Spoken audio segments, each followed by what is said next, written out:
बाई मी निघाल शाळेला, निघाल शाळेला, बाई मी निघाल शाळेला, निघाल शाळेला, बाई मी निघाल शाळेला, बाई मी निघाल शाळेला, बाई मी निघाल शाळेला. प्रदोष पर्व कालाला, प्रदोष पर्व कालाला, प्रदोष पर्व कालाला, प्रदोष पर्व कालाला, निघाल शाळेला, बाई मी निघाल शाळेला. बाई मी निघाल शाळेला, बाई मी निघाल शाळेला. शाळेत जाणाऱ्या मुलांची गाडी किंवा मुलांना पायी जाताना आधी लोक जागा देतात, जाऊ देताना शाळेत जायचे. ओळखू येतं का नाही शाळेत चालले कशावरून? त्यांचा एक विशेष गणवेश असतो, त्यांच्याजवळ दप्तर असतं, त्यांच्यावर टिफिन असतो, जे जे काही असेल. तुमची ओळख काय? तुम्ही शाळेत येता तेव्हा. ही शाळा आहे, ही संस्काराची शाळा आहे, ही जीवनोद्धाराच्या मार्गदर्शनाची शाळा आहे, ही देवदर्शनाची शाळा आहे, ही प्रदर्शन नाहीये. कसं ओळखायचं? घर सोडलं, दार सोडलं, प्रपंच सोडला, तास दोन तास का होईना, जेव्हा तुम्ही परमार्थाच्या मार्गाला लागतात ना, येताना गावातल्या गप्पा सोडून द्या, प्रपंचातल्या गप्पा सोडून द्या, लग्न कार्याच्या गप्पा सोडून द्या, निंदा सोडून द्या. घरातून बाहेर पडल्यावर एकच फक्त काय? वाटे हळूहळू चला, मुखाने जनार्दन बोला. वाटे हळूहळू चला, मुखाने जनार्दन बोला. वाटे हळूहळू चला, मुखाने जनार्दन बोला.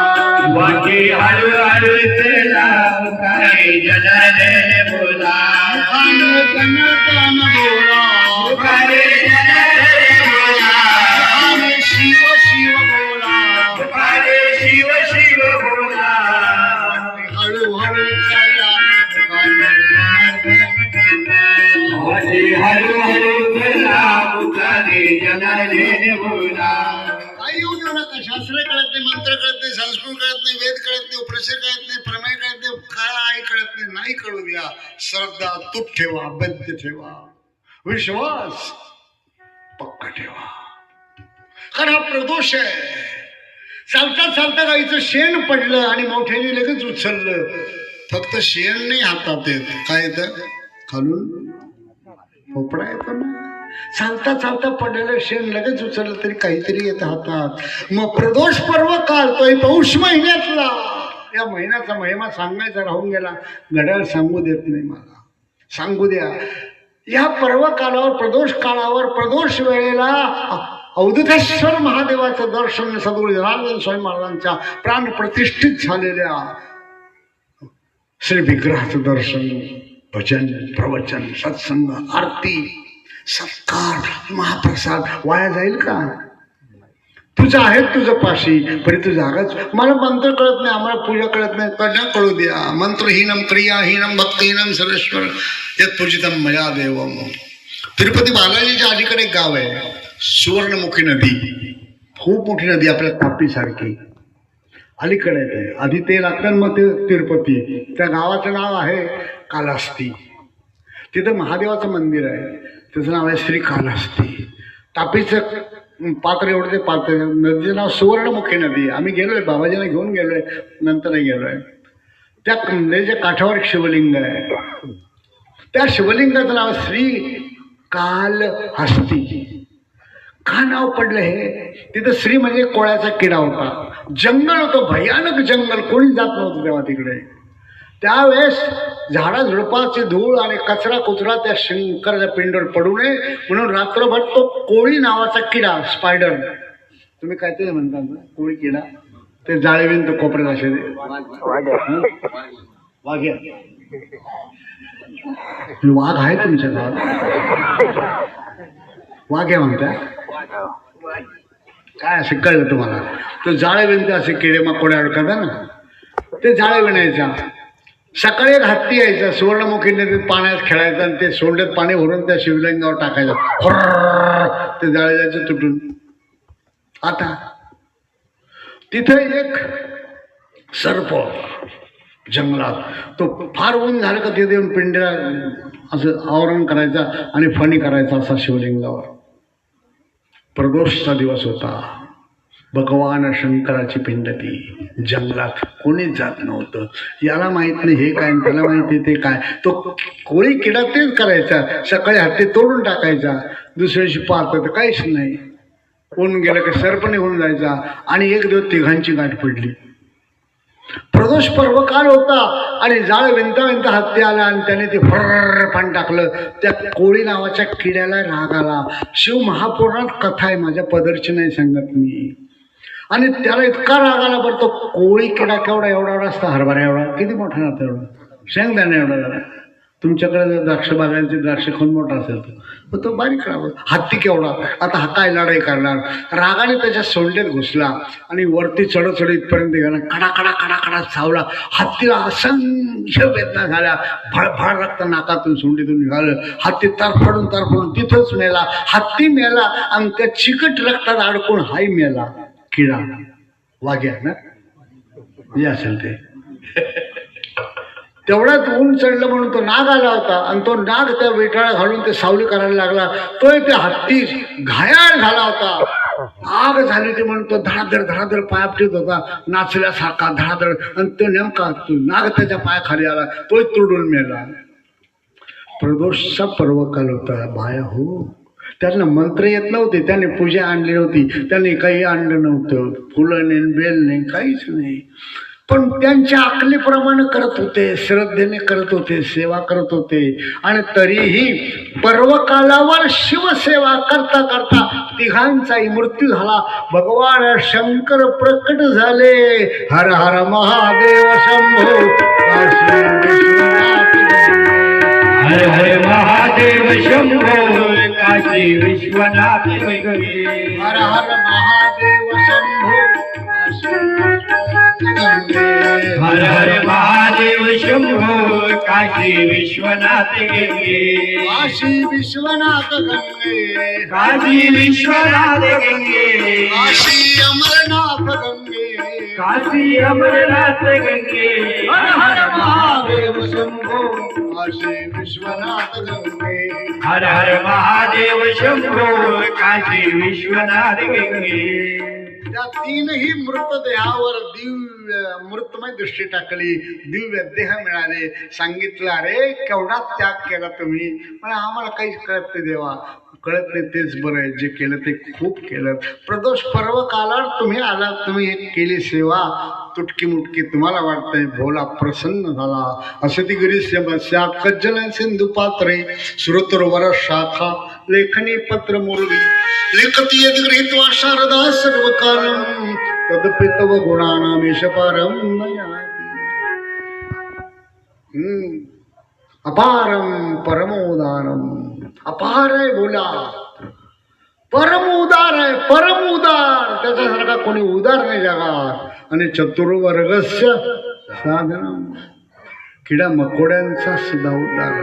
दिव्य देह दिला. सांगितलं जगाला आदर्श व्हावा म्हणून, त्याचं स्मरण व्हावं म्हणून मी या शिवलिंगाचं नाम ठेवतोय श्री कालहस्ती. श्री म्हणजे तो किडा कोळ्याचा. संस्कृत श्री म्हणतात. काल म्हणजे सर्प, काल व्याल, आणि हस्ती म्हणजे हत्ती. आजही त्या मंदिराचं महादेवाचं नाव आहे श्री कालहस्ती. मी का बोलतो, आपल्या जीवनात काहीतरी सेवा घडावी एवढा विवेक कळला तरी पुष्कळ झाला. धन्य माता पिता तयाची. बरोबर ना. बस हे जीवन धन्य करायचं असेल तर प्रदोषचं दर्शन चुकू नका, प्रदोषची वारी चुकू नका. काही देऊ नका, काही हरकत नाही, देणारे खूप आहेत. पण जे करायचं ते मनापासून करा, विवेकानं करा. कधी कधी प्रसंग येतात मग गडबड होते. भगवान श्रीराम 14 वर्ष वनवासात होते. लक्ष्मण सीतेसह. भर उन्हाळ्याचे दिवस होते. एका प्रचंड सावलीच्या वृक्षाखाली आणि रामराय बसले. सीता त्यांच्या मांडीवर डोकं ठेवून थोडी विश्रांती घेते. लक्ष्मण जंगलात फळं फुळं आणायला गेला. आता हे दोघंच इथं, श्रीराम आणि जानकी माता. आता एकत्र राहिलं काही गप्पाटप्पा होतातच की नाही. का ग सीते का हसली. रामरायने विचारलं का हसलीस का. इथं काही घडलंच नाही हसण्यासारखं. म्हणाले देवा मी हसले त्या वेलीचं वैभव पाहून. ही केवढी मोठी वेल आहे बघा, किती भाग्यवान वेल आहे बघा. या झाडावर चढली काय बुडाचा आधार घेत घेते आणि त्या झाडाला झाकून टाकण्यापर्यंत तिचा विस्तार झाला. हिरवीगार ताजी ताजी बघा, केवढी विस्तारली, केवढी सुखावली ती, केवढी स्थिरावली ती. या वृक्षामुळे स्थिर झाली, ती सुखावली, ती विस्तारली. किती भाग्यवान आहे ती वेल. तिला असा आधार मिळाला वृक्षाचा, जणू काही मी वेल आहे रामराया, तुम्ही माझा आधार आहात, तुमच्यामुळे मी आहे. रामराय असले नाही का वेल भाग्यवान नाही, वृक्ष भाग्यवान. कसं काय? अशा सुंदर वेली कोणाला लपेटून बसते नाही म्हणे, कळलं का आता? सुंदर वेली सगळ्यांच्या नशिबात नसत लपेटून बसायला. एखादा वृक्ष असतो म्हणे, या वृक्षाचं भाग्य इतकी सुंदर, म्हणजे जानकी मातेवर बोलत होते की तू सुंदर आहे आणि माझ्या मांडीवर कठीण बसली गळ्यात हात घालून. मी भाग्यवान, इनडायरेक्ट बोलत होते, डायरेक्ट नाही. तेवढ्यात लक्ष्मण आला, वाद झाला यांचा. ते म्हणे वेल भाग्यवान, रामराय म्हणे वृक्ष भाग्यवान. लक्ष्मण फळं घेऊन आला. आपण लक्ष्मण भाऊजी इकडे या, लक्ष्मण भाऊ इकडे या, आमचा वाद मिटवा. आपण तुम्हाला उद्योग काय दुसरा, मी गेलो की तुमच्या भानगडीच सुरू. व्हायलाच पाहिजे. देवळात घंटा आणि प्रपंचात तंटा नाही झाला तर मजाच नाही ना. देवळात घंटा वाजला पाहिजे आणि प्रपंचात तंटा. पती पत्नीचे भांडण सुरू असतापर्यंत किती चालतंय ते, त्याच्यातही मजा असते. कधी आंबट कधी गोड. पण कधी जर मौन धरलं आणि मग सुटलं तर ती मजा आणखी काही वर असते. तो आनंद ज्याला माहिती आहे त्याला माहिती आहे. तुम्ही हसले म्हणजे तुम्हाला माहिती आहे सगळं होतंय जातंय. तात्पर्य काय? आपण ऐकून तर घ्या आमचं काय भांडण काय होणारे. असं असं आलं, वेल भाग्यवान, मी म्हणतो वृक्ष भाग्यवान. तू सांग कोण भाग्यवान? विवेकावर बोलतो मी. कधी कधी असा ज्येष्ठांच्या श्रेष्ठांच्या वरिष्ठांच्या समोर प्रसंग निर्माण होतो. बोललं तरी पंचायत, नाही बोललं तरी पंचायत, काहीच करता येत नाही. मौन धरलं तरी पंचायत. काहीतरी बोललं पाहिजे. मग हिच्या बाजूने बोलू का तिच्या त्यांच्या, काय करावं? लक्ष्मणाचा विवेक जागृत झाला. विवेक जागृत करा. संकटातून पार व्हायचं असेल तर विवेक जागृत ठेवा. लक्ष्मण म्हणाला माझ्या दृष्टीने कोण भाग्यवान आहे, कोण सांग. म्हणाला वेल भाग्यवान आहे असं वहिनी साहेब म्हणताय, वृक्ष भाग्यवान दादा तुम्ही म्हणताय. तुमच्या दृष्टीने सांगा लक्ष्मणराव कोण भाग्यवान? लक्ष्मण म्हणाला वेल भाग्यवान आहे की मला माहित नाही, वृक्ष भाग्यवान आहे हेही मला माहित नाही, पण दोघांच्या सावलीत बसायचं भाग्य मला मिळालं, मी खरा भाग्यवान. याला म्हणतात विवेक. आत्मानं विवेकनं ज्ञानं भवति निश्चलम. सत्य सत्य नित्य नित्य शाश्वत शाश्वताचा निश्चित निर्णय करून देणारी बुद्धी म्हणजे विवेक. आणि तो सगळ्यांना नाही. तो कुठे मिळतो? चंद्र तेथे चंद्रिका, शंभू तेथे अंबिका आणि संत तेथे विवेका. बिनसत संग विवेकन. येत आहे नाही? असू द्या. का सांगत होतो? हा विवेक. जागा कोणाची ते किती भाग्यवान आहे. कबूल. मंदिर बांधताना प्रेरणा दिली ते किती भाग्यवान. कबूल. मंदिर बांधताना सहयोग दिला किती भाग्यवान. कबूल. मंदिराच्या प्राण प्रतिष्ठेला एवढा खर्च केला कोणी? भाग्यवान. ते भाग्यवान, ते भाग्यवान, ते भाग्यवान. पण सगळ्यांपेक्षा आपण भाग्यवान की इथं बसून भजनाचा आनंद घेण्याचं संधी देवाने आपल्याला दिली. भाग्याचा उदय ते जोडे संत पाय. बरोबर ना? आणि हा अँगल, ही दृष्टी ज्याला आली त्याचं जीवन धन्य होतं. सांगायचं तात्पर्य काय? हा गुरूंचा महिमा आहे, हा सद्गुरूंचा महिमा आहे, हा आदिनाथ गुरूंचा महिमा आहे. सद्गुरू म्हणून जनार्दन स्वामी आणि भगवान शंकर कोण आहे? कोण आहेत? कोण आहेत? गुरुनाम गुरु परात्पर गुरु परमेश्वर गुप्त बोलत काही आदिनाथ गुरु. आणि म्हणून भजन सुरू होताना आणि संपताना पहिला त्यांच्या पूजेचा आणि उद्घोष करावा लागतो, आदिनाथ गुरु. आदिनाथ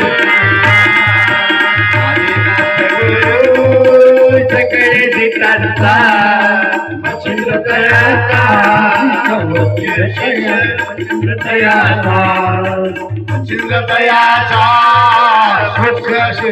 मच्छिंद्र तयाचा. Hey!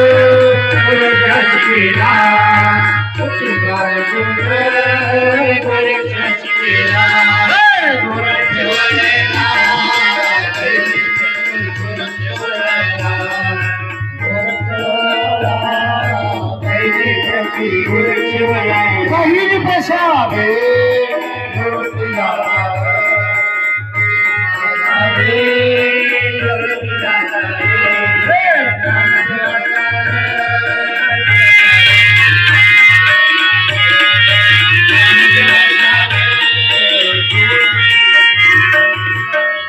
ही वंदनी गुरु परंपरेचे आचार्य भगवान शंकर आणि जगाला ते ज्ञान प्रकट करण्याची शिष्याला आज्ञा देणारे संत शिरोमणी निवृत्तीनाथ महाराज यांची समाधी त्र्यंबकेश्वरला आहे आणि परवाच काल त्यांचा उत्सव संपन्न झाला.